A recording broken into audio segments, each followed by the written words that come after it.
Chanpreet and I have always talked about this. Be like a man. It raises many questions, at least in my mind. And the question always comes up. Do we have to be like a man to be successful? Hopefully today we'll shed some light on that. But before that, a very, very good evening and a warm welcome. Today on Sipping Thoughts, we have a very exciting talk from a very good friend of mine. Do women need to act like men to succeed in the workplace, with Chanpreet Arora, who is right now a business consultant, but she was the former CEO of Voice Media in India. In this session, Chanpreet will help us understand the evolution of the workplace. She will tell us about the changing parameters of success for corporations and individuals and management of stereotypes at the workplace. Chanpreet will also walk us through the awareness and the management of the self, as well as sensitize us to the social structures, which can be key towards us being successful. Before we continue, I would, of course, like to tell you a bit about Sipping Thoughts. Sipping Thoughts is a multi-platform media company that was co-founded by me, Sukirti, and Meeta Gudgutia.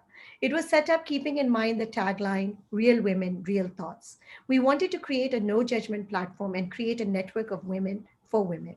Sipping Thoughts is available on Facebook, on Instagram, on YouTube, and of course, do check out our website. You'll find a lot of interesting content there. And now the woman that we have been waiting for, and about our speaker. So a little bit about Chanpreet. I know she doesn't need any introduction, but Chanpreet is a recognized leader in the Indian media industry. Her work over the last 18 years has included the launch of leading international and local media brands in India, including Formula One. She is currently an independent consultant and is advising New York Times on their India business, as well as a few early stage startups. Earlier, she led the team as CEO for the launch of the global youth brand Vice as a full-scale media company in India. She completed the prestigious fellowship at the Reuters Institute for Study of Journalism at Oxford University in 2019. And there's so many things we can say about Chanpreet, but personally, I can tell you she's one of the most fun and open people that I've ever met. Some house rules before we go on. Yes, you're all on mute, but we would want the session to be as interactive as possible. Please keep chatting with us. Please keep sending us your questions, your thoughts. If you're familiar with Zoom, please do use the Zoom feature and raise your hand. We will unmute you. We would like you to ask your question yourself. But please try to keep the question related to the topic and to point. And as always, please do forgive us for any technology glitches. With that, I think we're ready to get started, and a very, very warm welcome to Chanpreet. Chanpreet, welcome to Sipping Thoughts. Thank you. Thank you for having me here. And I want to start with saying I am really nervous that my internet connection may give me a lot of trouble through this hour. So please be patient. It's a small price we pay for living in heaven called Himalayas here. No point in making you more jealous. But let me just start with telling you something about myself, which is not really about my resume, right? I have done whatever I wanted to do in my life, and I'm very privileged, right? And I think it's a very fair statement to make that if you have dreams, that's not enough. You have to have the courage to follow them. And everything comes with a price. There is a lot of struggle. There are no shortcuts to it. But if you want it, you go do it. That's been my motto. I never saw myself as a woman. I never saw myself as a man. I just saw myself as somebody who wanted to get to a goal, and I was going to do whatever it took to do it. Over the last 18 years, working with people, I started understanding that that's not how the world sees what they are being presented with, and which has been a long journey of realization.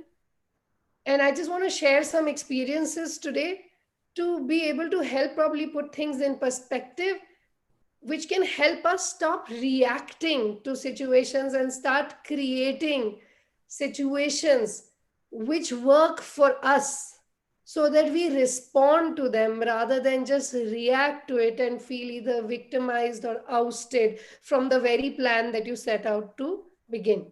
So let me just share my favorite story from last year.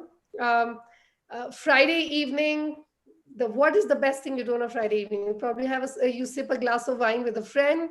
That's exactly what we would do in Oxford.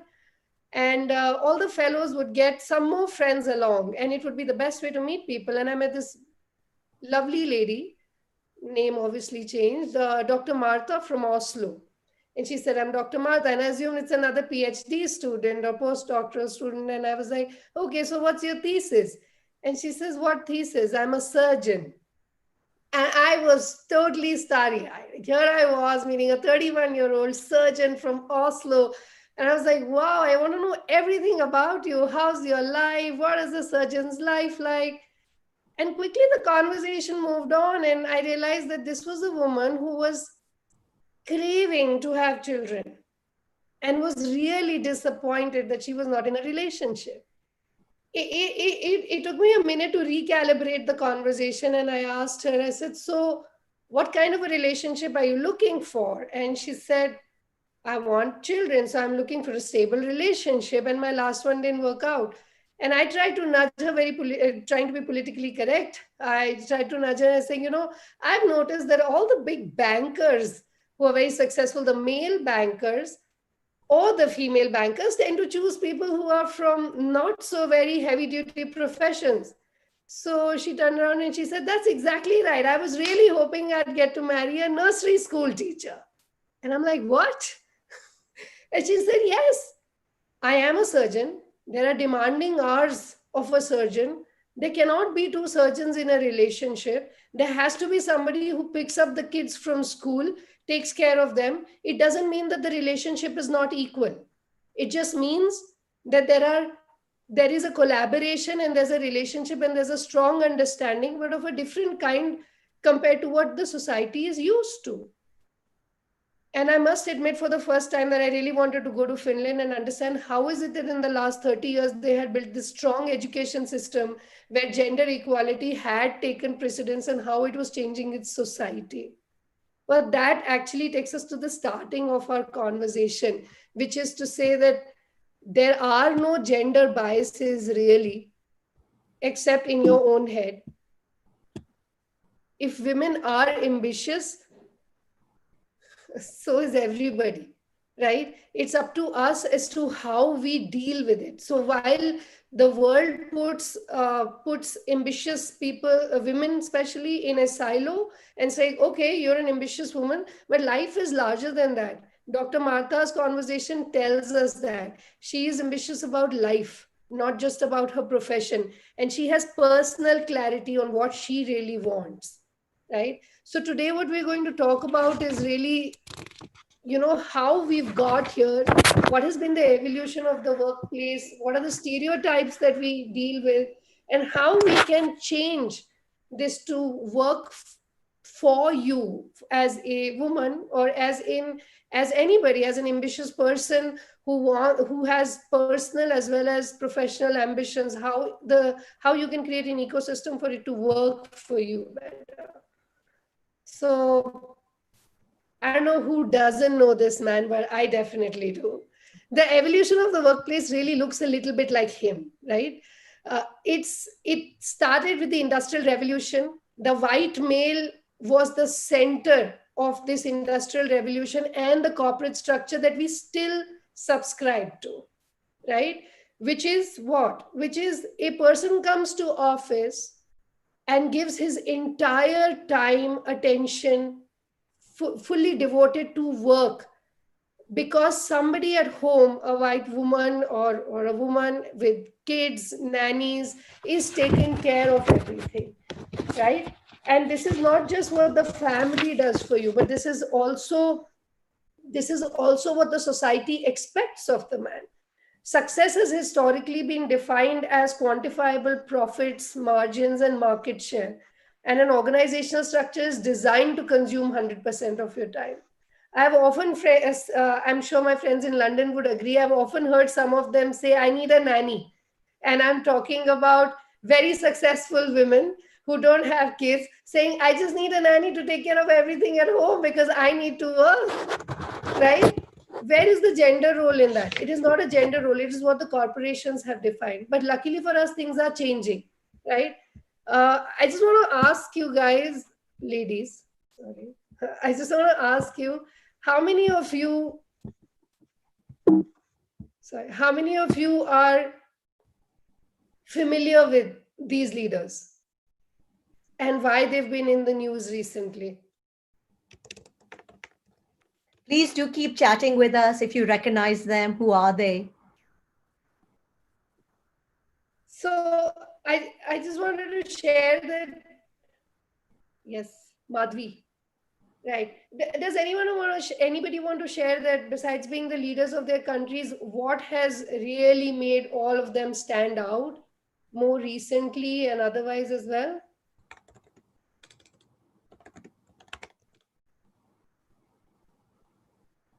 Yes. Thanks, Ekta. Yes, management of Corona. There is a very detailed article that came out on their styles of management, and one of the very strong, yes, no lockdown as well. I'm not sure Germany didn't have a lockdown. Germany did have a lockdown, but yes, the way they have managed the disease and the spread of it was absolutely brilliant. And there are two very important things that came out in their style of management, which is their inclusion of inclusion and diversity. They included insights and inputs from external advisors. They allowed dissent, and they were able to create models which were not just based on past success, but based on the situation that they were presented with, and were able to deal with it much better. Which actually takes us to a very important point, that the definition of success, even for corporations, is changing dramatically. Why do we say that? Earlier, we spoke about how only market share, profits, targets was the only measure of success. But today, and I'm saying this from personal experience, corporations are being judged based on their contribution to society, their consciousness, their empathy, their diversity in leadership. And what is a corporation but actually a representation of their leaders? what women what women embody as EQ, as empathy, as compassion is actually what corporations are being measured by as well today. So yes, there is a strong change that is happening from a person being required to be entirely dedicated to the job and being very number driven, or being only loyal to the job, to being an individual and contributing as an individual to the society as well as the job. But the stereotypes are still there, right? And the stereotypes are still difficult for us to manage, because they actually create a lot of self-doubt. I just want to read out some of the sentences that I have heard, some of the comments I have heard often in my career. I just want to ask you a question at this point in time. Have you ever felt that the odds were always against you and you had to prove yourself at every stage in the corporation to gain trust?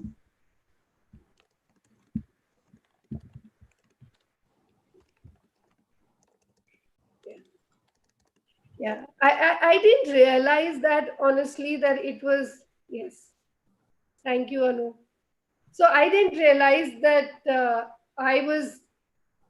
I had to do this harder till the year I decided to get married in 2006. And I was passed over for a promotion. And it really hit me hard. Okay. And I couldn't believe it. That I was like, but I was the best performing candidate till 2 months ago. Okay. And I was honestly, I honestly, if I was a male, I would have created a ruckus. But what did I do at that point in time? I said, no, I'm going to prove myself that there is a standard bias against me. I'm not saying I was wrong or right, but I realized that there was a strong bias against me because I was in a very high powered profession, very well paying, lot of travel, and maybe women used to drop out. I didn't know. Okay, and that was 14 years ago, so maybe women did. I don't know. So here's what I did. I stayed. And that I stayed in that job and I went to many other jobs and I continued to hear as my stages of life changed from being married, from being single to being married to being a working mom, the kind of things you'd hear. And my favorite one was when I was walking into a boardroom for a negotiation on targets and I was on the other side handing out the targets. The person who was taking the target from me, he said, how do you feel when your child cries in the morning when you leave for office?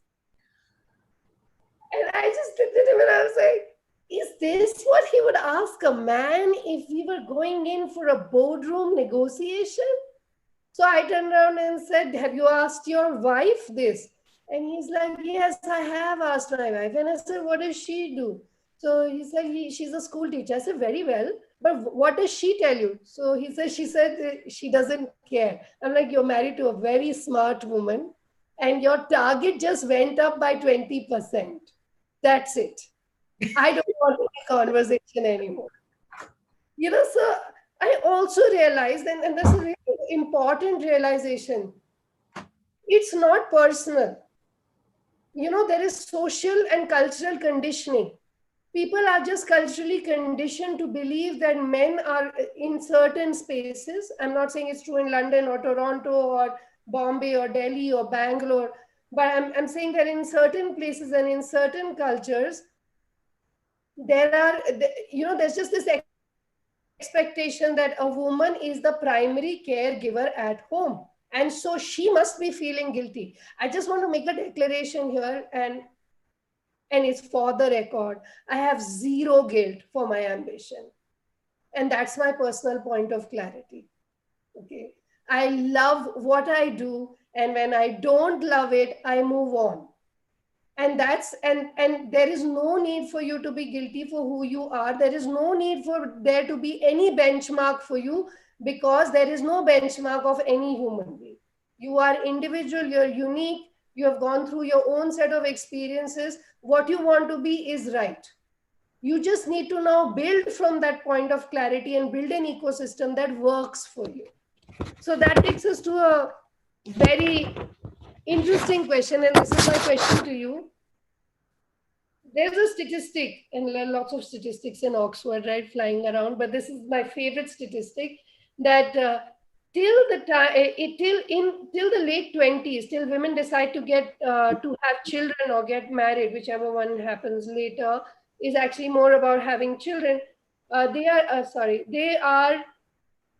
They are at par in pay packages and promotions with the male counterparts. But the moment they have children, they fall behind. And by the time they hit another decade, they're almost at 50%, if not lower, than their male counterparts whom they were competing with head to head. I want to ask you, what do you think is the reason that the men don't get affected? And this is true across continents, right? America, Europe, everywhere. This is true everywhere. What do you think they are doing, right? Yeah, they don't take a break, right? So, Kirti, but why don't they take a break? Why is there no pressure on them to take a break? What are they doing right that they don't need to take a break? Why is their wife not asking them to take a break? Why are you not asking them to take a break? It's a question to us. Geeta, hi. Yes, absolutely right, Geeta. That, Tanpreet, there's some static coming. I think if you could move the papers from near the speaker. Thank you. Perfect. Thank you. Your cheat notes, Chanpreet. So that I don't go, yeah. So I want to ask you, right, at this point in time, has any one of you asked your husband or your partner to take a break so that you could be at work? Why, I understand that, the man doesn't take a break because you did, Madhvi, and I hope he agreed. Yeah, that's great. Yeah, and I think that is the answer, right? That is the answer. That are we asking Are we creating? Are we creating our own ecosystem? Are we changing our reality? Or are we just accepting what was given to us because that's the way things are done, right? It is not male or female. It is every person who is successful, honestly, has been able to align their personal goals, their work culture, and their familial and social structure to be able to nurture their ambition. Let me just share another story with you. I decided to have my second child at the age of 36, and my husband was like, "Are you kidding me?" And I said, "No, no, I really want to have a second child because I was supposed to have a daughter and we had a boy. This is not going to work out." And I love my son to death, and as Ekta and Rayan would know, but I really wanted a daughter. Um, and we decided to have a kid. And I'll tell you very honestly what my husband's objection was. My husband's objection was that I know what you're going to do. You're going to have the second child, you're going to leave the child with me, and you're going to run away for a meeting. And I am not willing to do this, right? Because I have a career too. We are two alphas in very strong careers. And I decided that we really wanted to push for a second child. We have our second child, and a very old colleague of mine turns up to congratulate me 10 days after Meher was born. He came with a job offer. And I was like, no, I promised my husband, I'm not going to do this. I am going to think this through. I have taken responsibility to be a mother of two. I don't know if I can come back into a consulting role, which a job that requires a lot of travel. I don't think I can do it. I was very clear I had decided to be a mother and that was going to be my first priority, irrespective of who I was. So I am a very ambitious person, but my ambition and the definition of my ambition in my 20s before I got married was very different from the definition that I had to define for myself when I chose to get married. It's not easy, but then I realized how difficult it really was when I decided to become a mother. So here I was looking at this guy who had come with a really interesting job offer, saying, "I'm sorry, I can't take it because I'm not sure this fits into my personal goals." And he said, "Okay, lay it out for me. Because I've worked with you in the past, I want to know what is it that will make it work." And I laid out the most unreasonable list you can think of. Everything that makes us feel like, oh my God, am I being professional? This is a very unprofessional conversation. As I want to breastfeed my child till she's 1. I don't want to leave my child till she's 4 months old because I did leave. I went back to work when my first child was 38 days old. I still regret it. I want to stay home for 3 months. And I don't want to travel. And I want the flexibility to have one day work from home because I don't know when he's going to fall ill or she's going to fall ill. And, I need all that flexibility. So this guy looks at me and I don't know whether he could have his coffee after that or not. But I got the job. Okay. I got the job, but I had to compromise. Thank you, Harsh. But I had to compromise on my pay package. I did take a lower level in terms of seniority as well. It was a big blow to my ego to move from a corner office to a outside, what do we call this? Those open plan Cubicles. workspaces. I can tell you for 5 days, I just wanted to hide and I would go back home and I'm like, why am I doing this to myself? Why am I doing this to myself? And you saw my previous slide, right, where people would say, ऐसी भी क्या आपको जरूरत थी कि आप इतने छोटे बच्चे को छोड़ के आ गए? And these are women as well. No, I'm not just talking about men giving you those comments. I went back to work. I had the most empathetic boss who actually told me that you are important to this organization and we are going to make this work. If it wasn't for an empathetic boss, I don't think I would have made it, right? And I thought, this is it. I have made it. I have got there. And so my life began. So this personal clarity gave me a job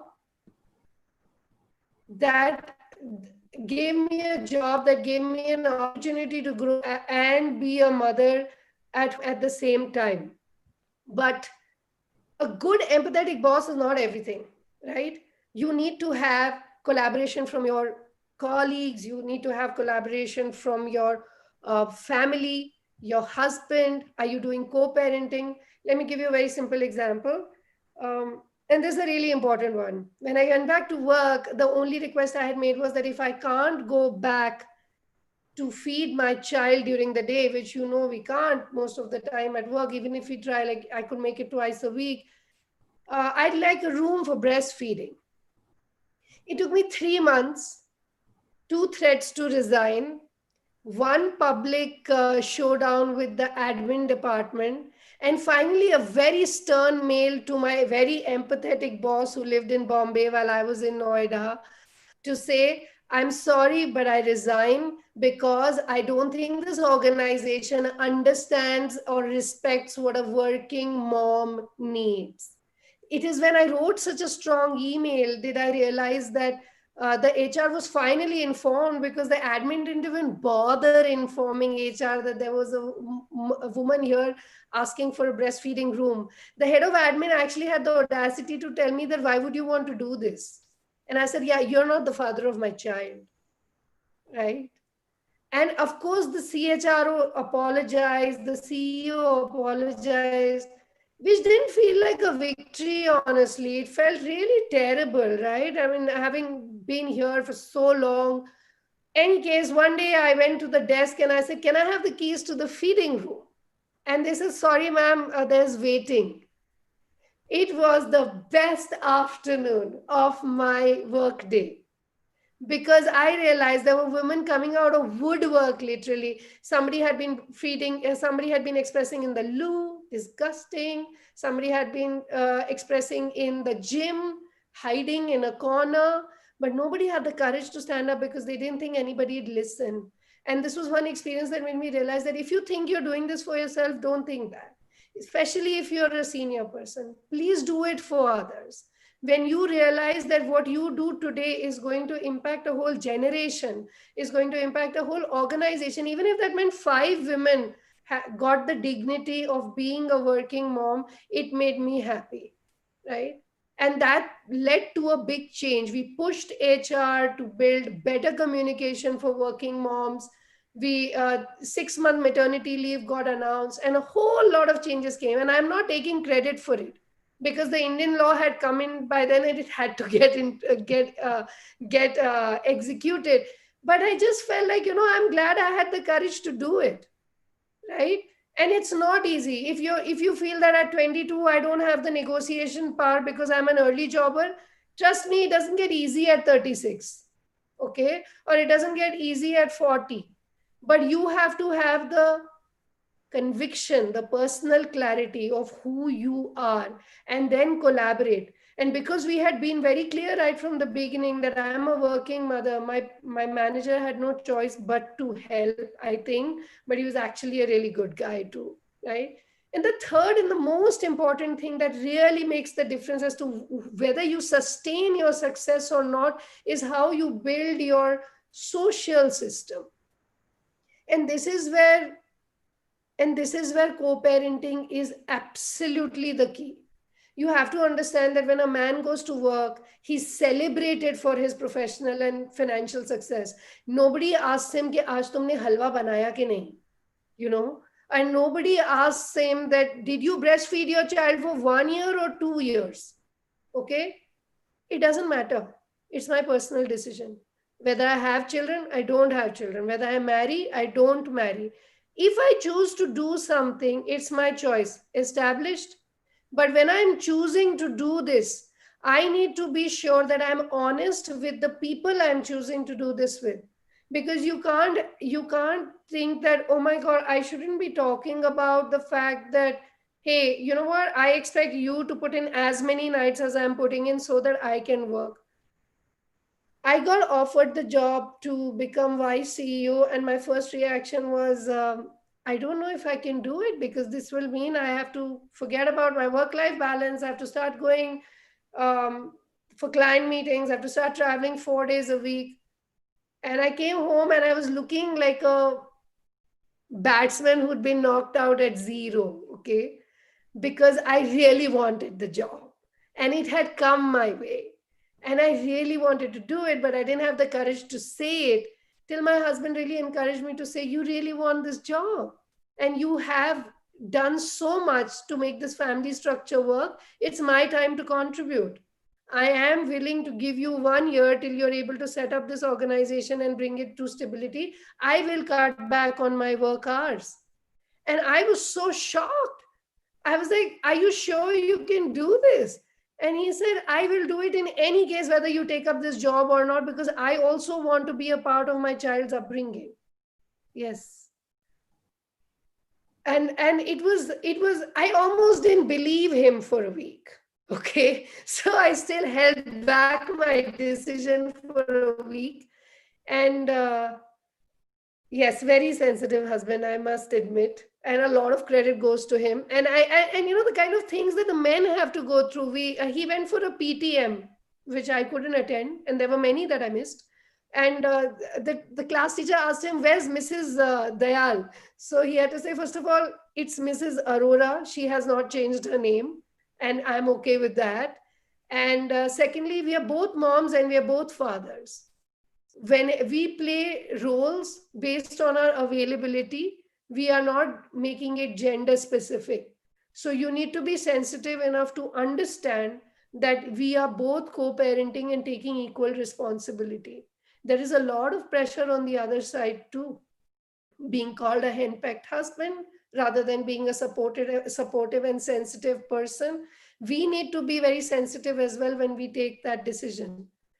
It was one of the most eye-opening experiences of my life, but it actually gave me a very interesting structure that made me realize that if we implement this structure, all of us can absolutely achieve our goals that we want. It's a very simple system.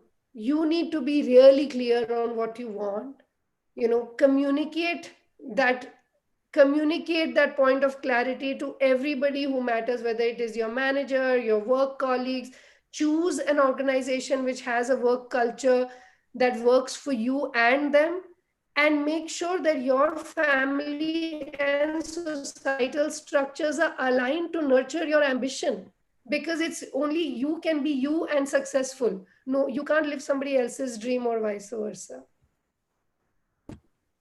Thank you for listening. Well, that was very, very, of course, always very interesting. But I have a question, because this, when you say personal clarity and this communication, I mean, I've always found, and I'm going to open it up to questions from everybody. We have quite a few coming in. That how do you get this personal clarity? It sounds easier because I know that there are three main phases. You talk about before you get married, if you choose to get married, and then, of course, when you choose to be a mother. And these are very, very difficult times where the clarities possibly are changing. And how do we balance within that? And I would like to take Rosa's question next. Rosa, if you could, please do unmute yourself. And then I would like to take Geeta's after that. Hi, Chanpreet, great presentation.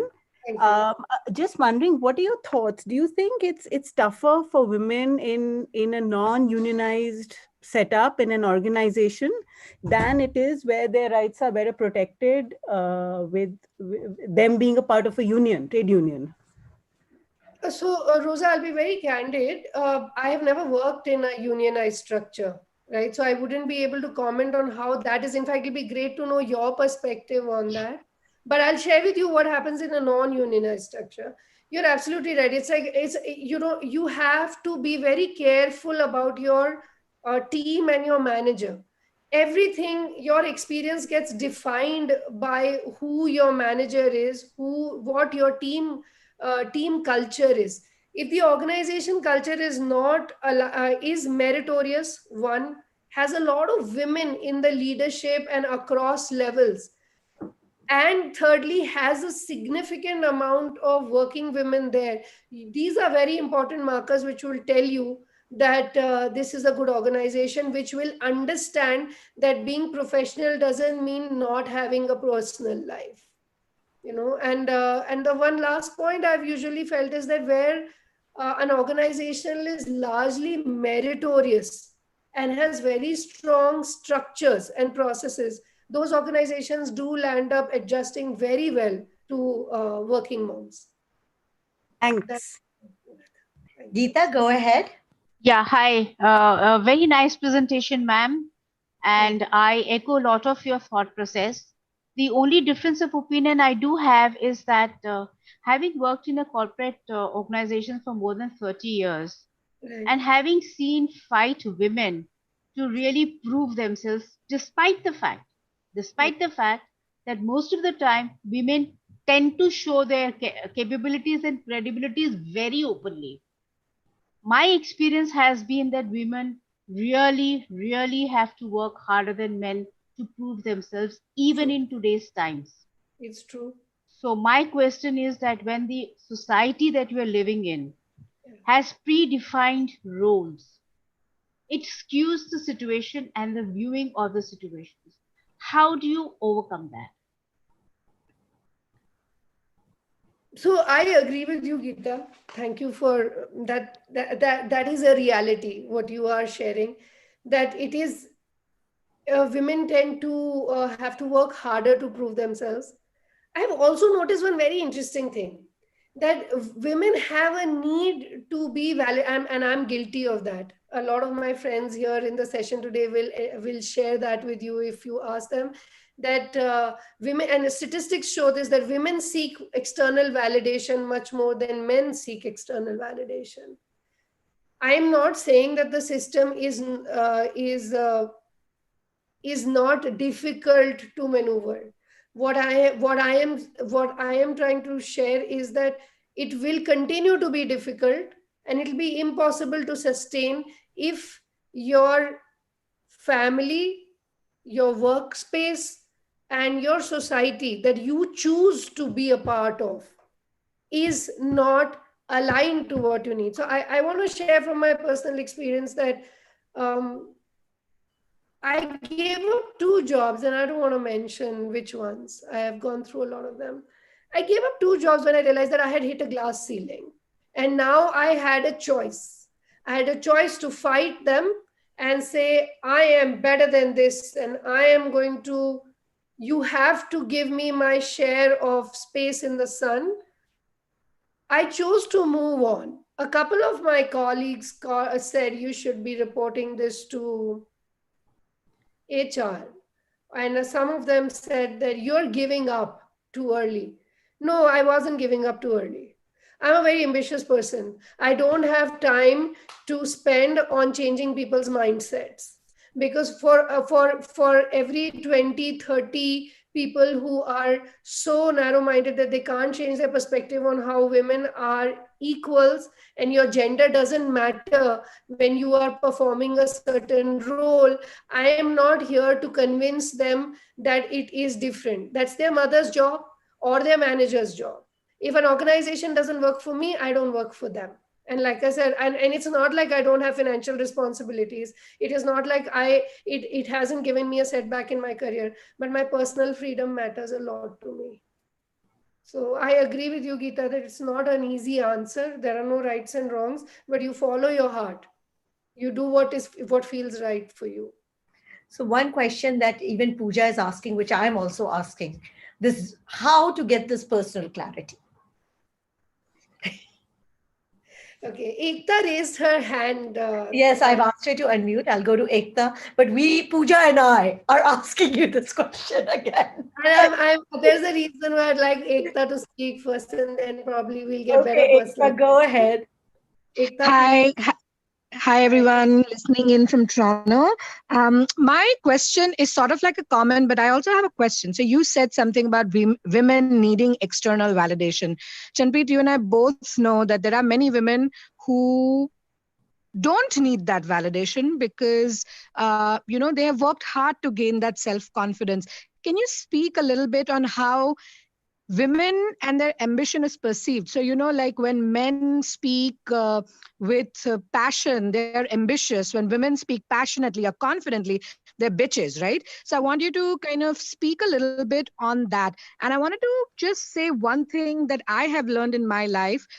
It's the same in the nonprofit sector. So while there are more women in the nonprofit sector, you will see that we are adhering by the same standards. It's a little bit more relaxed, but we have the same stereotypes. We have the same issues to unfortunately break down. And the one thing that I've realized is that to get clarity, you have to surround yourself with a great sisterhood. You have to surround yourself with women who get it, who get what you want, and who can support you. We don't need people to pull us down. There's enough people in the world to do that. So that's how we get clarity. That's how we find our voice, so that we're not bringing it in an environment that may not yet be ready to support our confidence and ambition. You know what I'm saying? So I want you to speak about how women are perceived when they speak confidently or ambitiously. Yes. Thank you. Thank you, Ekta. And okay, so absolutely right. There are few women who don't need validation, but it's not that they don't need validation. Like you rightly said, Ekta, it's that they have found a source which is more reliable for the validation. Sukirti, you and I met through a very interesting group, right? Yes. I just want to share with everybody, and this is in line with Ekta, what you said about sisterhood. We met in a social gathering which was for women only, women for women. You want to call it in a more charitable way, but actually it was an old girls club which was telling each other exactly what they needed to know, with the questions they couldn't ask everybody else.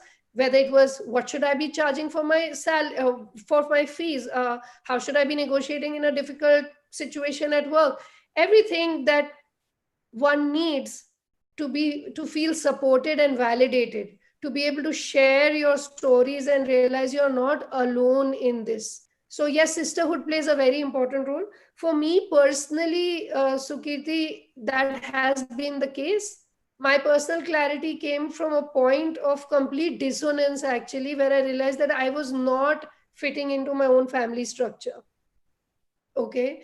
There was a vision that my family created for me, which was that I would get married before I was 20 and bear beautiful children and be a lovely housewife. I couldn't make tea to save my life, and I didn't want to. Okay. It took me 1.5 years to rehearse this line, to tell my father that I don't want to get married.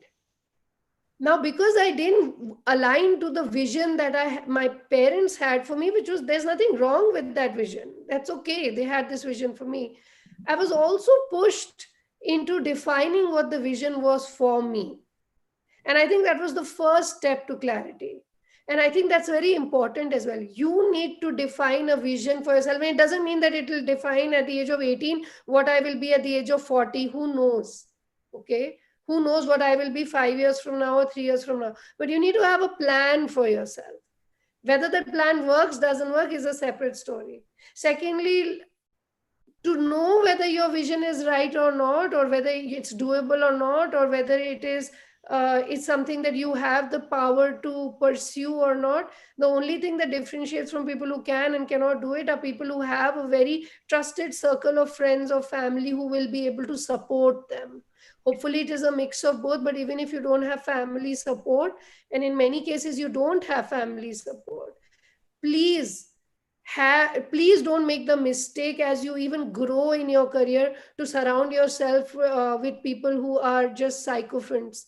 Surround yourself with people who have the power to tell you where you're going wrong, because they are the real people who will actually tell you how to build your confidence. And yes, Geeta, internal courage is very important. No dream is easy. Having the courage to pursue it is everything, but it's also the courage to accept your failures, accept where you need to change, and then move on. And one of the things that has personally helped me a lot is my meditation practice. When you are traveling, there are highs, there are lows. You take failure personally. You take high, you think you are the job sometimes. that people love Chanpreet, they don't love the CEO. And then if the title splits and then you see the reality, it could be a very different reality. I know a lot of people can relate to that. And the thing that has kept me really sane is my very close friends. And I'm very proud to admit that I'm only surrounded by the most brilliant women I have ever known. It's not because I come from a girls' school. Everywhere I went, I just found these brilliant women who were there for each other, who were not, nothing stereotypical about them. They've supported their friends through the toughest times. They've been the first ones to call out the bullshit. And they're the first ones to tell you when you are right, even if the world thinks you are wrong. So you need those 3, 4 people who are very close to you. So Yes. Madhvi is also sharing. I've asked her to unmute, but she's not. After that, we'll go to Nitin and then to Harsh. But Madhvi is sharing, I had to quit the corporate job for my son when he had a fracture. My husband was not ready to take the responsibility. She had got that job after 7 rounds of interview. So sorry to hear that. So I think it is very, very hard. Go ahead, Nitin. You had also a question. Yeah. Hi, Nitin. Yeah, hi, Chanpreet. Hi. Amazing presentation, and I'm so glad that I just made it in time for the session. Love listening to the thoughts. I have one question for you. I mean, COVID has been such a teacher, right, for a lot of us folks. And rather than, say, for example, speaking for other men, I would say, personally for me, it's been a great teacher in terms of balancing home, trying to do work at home and then trying to also manage work, Yeah. all of that. So it has taught several lessons to each one of us, I think. Moreover, it has taught us how to balance home and work. Do you think from that perspective, it's an opportune time, COVID is an opportune time to bring up this whole aspect of balance and and actually, there's been one gender who's been leading this entire balancing act. So how about, bringing some voice out now and engaging in a discussion with everyone and seeing, who has to say what about balancing? Yeah, no, absolutely. And you should be doing that. You should be leading from the front. What are your views on that? I mean, honestly, is this been an eye opener for you, or is this been something you saw? What about your friends who have kids? How have they dealt with it? See, I personally, for me, Chanpreet, there have been some really interesting facts, right? So, for example, we have a cook at home. So both me and my wife, we don't cook our breakfast, right? But my wife starts from, she's working from office, while my team has chosen to work from home. So that means that I have to cook my breakfast right in the morning, cook for her whatever she likes between the two of us, and then make sure that I'm still in time for my first huddle, the team huddle. For me, that entire balancing act every day has been a great learner. And initially, it was very irritating initially. Yeah. So it was very irritating, and to just do that small change, and that made me reflect and think, how about my women friends, how about my family? They've been adjusting with this, and most of them take care of so many other aspects. I've just given you one example. So for me, it's been a re-realization. For me personally, my mother has been my best teacher. She's been the most patient teacher because I was a very naughty kid. Yeah. So, I mean, for me, I think the realization of what it is to balance, I think is really, it's a great feeling. And I feel this conversation needs to be done openly, very openly, Yes, I agree. without all that, all that memes and sarcasm of, who's washing utensils and all of that. Come on, guys. Yeah, it's time to move on. Yes. Yeah, exactly. Yes, I agree. No, thanks for sharing. I hope more people are having such realizations, because unfortunately, the statistics are showing something completely different, Nitin. The statistics are showing that while people have done a lot of balancing act right now, but what is expected now is that given the extended work schooling from home situation, women are going to be the ones staying back, and the pay gap and the gender parity is going to get really negatively affected in the next 5 years, because you're going to see a long term impact of what happens now. So if schooling from home happens, unfortunately, we're seeing more women drop out of the workforce. It is not a balanced perspective right now, at least. Yeah, I think that I could not agree more, because COVID times are showing that actually more burden has come on the woman rather than it becoming a shared responsibility. So she's got now to take care of the home, the in-laws, the husband, and the kids. So I just want to add one thing, as a team, we hired more women through February to now, and there are more women getting hired on my team because our realization is they balance it better, and they have never got even one thing missing. So in my team, my top performers are women, by the way. Harsh, go ahead. Hi, Jampreet. How are you? It's great to see so many men joining us. I love it. Yeah, I've just got married last year. I think your talk is really going to help me a lot. And now my question to you is that I come from a fairly conservative background, right? Now my wife is also working. Now, whenever we go to a social gathering or whenever we go to such events, everyone whosoever asks that what are you doing, so they generally ask me first. And if they like what I'm doing, they'll shower me with kind words and everything. But when they ask my wife, what are you doing? And she tells her, they're not even interested in it. But it seems like they just want to give 30 seconds and just move forward that halwa kya banai, like you said. So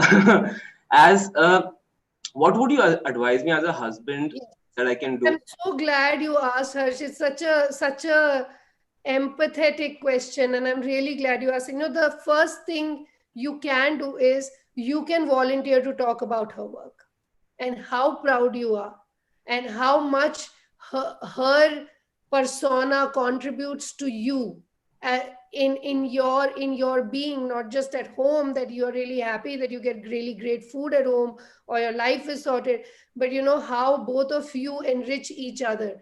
The more you talk about it, the respect has to come from you. The world doesn't matter, right? You both are married. You cannot change your society immediately, but when you decide to change by talking about it, that's when everybody else will start to take notice. And I just want to share that this is one of the most empathetic men I have met in my life, in any case, who, if you go to see him, he'll bring a tray of beautiful water-filled glasses and serve you with full pride, and at the same time give you advice on stock market. Thank you so much. I didn't call you Chachi because I know you don't like it. Yeah, no, that's okay. But this is a very important question, Harsh, that it is your empathy and your acknowledgement of your wife as a person first, and your relationship second, is what is going to make all the difference. If nobody else is talking about it, you should talk about it, because you are what matters. Thank you. So Chanpreet, one last question. We talked about that first, you've got to have that personal clarity. Then you've got to create that structure, right? Both in terms of, and then of course we come to the co-parenting aspect. But a lot of people are not able to create that structure, and they feel that, look, the burden has come on them.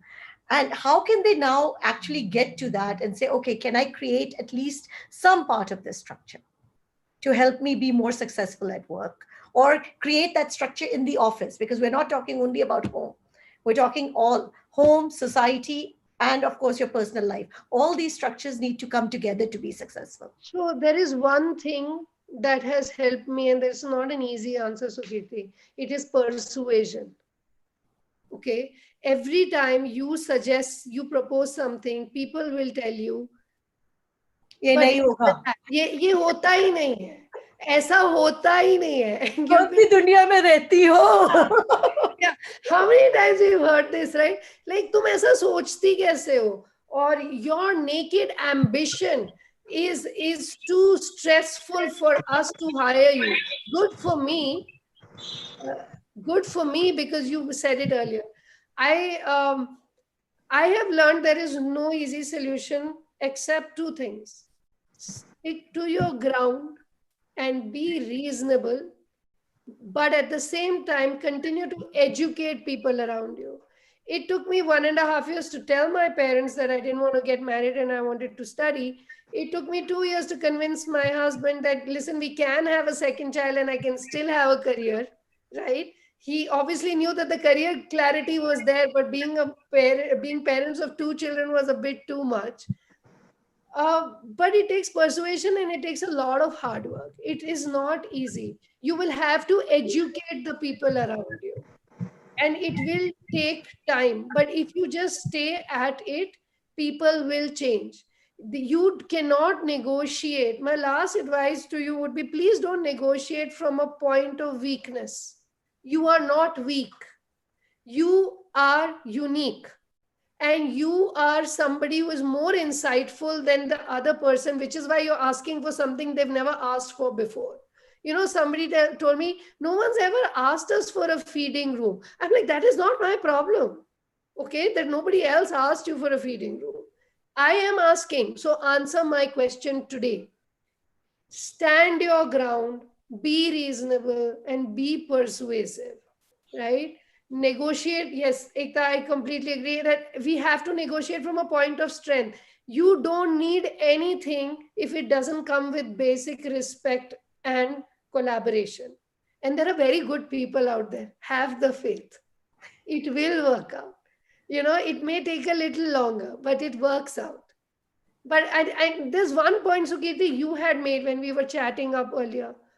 I have just one request. Please be honest. Be compassionate, but please be honest. You know, when you're choosing your partner, when you're choosing your workspace, when you're choosing your manager, please let them know who you really are. Don't worry that they'll get scared of your ambition. Don't be scared that, you know, if you talk about your children, if you talk about your responsibility of aging parents, what if you're a caregiver of an old parent who needs help? There is unpredictability in your system. I have a friend, I just want to share this last point. I have a friend who's the MD of a very big FMCG company in India. He has parents who are in their late 70s, very ill. And he has a 6-month-old son and a stay-at-home wife. He didn't say no to the job when they asked him to move from Delhi to Bombay. He moved everybody with them. That's how a man thinks. He thinks from a position of strength. I am the provider. I am providing for my family. I will be able to take us. I'm moving from a house in Delhi to a small flat in Bombay, but I will take a flat in Bombay so close to my office that if my parents need to go see a doctor, I will be able to do it in 30 minutes during my lunch break instead of saying no to this job. He did it.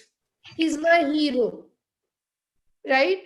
And he negotiated from a point of strength. He asked for more money, as simple as that. What would I have done? My family will not move. My husband will not move. अरे कैसे होगा? School में admission हो चुका है. My children will not move. We need to take a step back from our own self and ask the questions all over again. Very nice. I think Madhvi has a question. Madhvi, if you can unmute and ask your question. And with that, sorry, it is Saujanya on Madhvi's name. I had a question. Yes. Can I? Yes, please.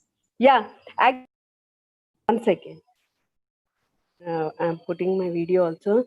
Suppose if the husband is not willing to work and he doesn't want to be in the provider's role, how should the female respond? Are you willing to be in the provider's role? Then go for it. Then he should be at least a stay-at-home husband, right? Of course, to take care of the nurturing the children and all. And if he is not willing to take up any of the roles, like laid-back lifestyle, खिलाएगी, खिलाने दो, पिलाएगी, पिलाने दो, I'll be at home, I'll take care of, I mean, I'm happy with whatever I'm doing. Then how should a wife respond, or how should a woman go ahead, move ahead with regard to her ambitions? I'm sorry. Is it all right if I ask Ekta to pitch in here? Because I think she's a better expert at giving this, responding to this answer. Please go ahead, Ekta. Yes, please. Hi. So that is a very important thing, and it happens on both sides of the spectrum. Like we talked about during COVID, that women have to do everything, and there is pressure on women to do everything anyway. Like for me, I want to be the best at work. I want to be the best at home. I want to be the best wife, best mother, best at everything. And what you're describing is another situation where, you know, it's seemingly that the roles are reversed, but it seems like the person doesn't want to do anything. You have to ask yourself this: do I really need this? You know, do not, like, you know, what am I willing to do here? How much of it is okay with me? It is important that both people are sensible and negotiate what is acceptable to both of them.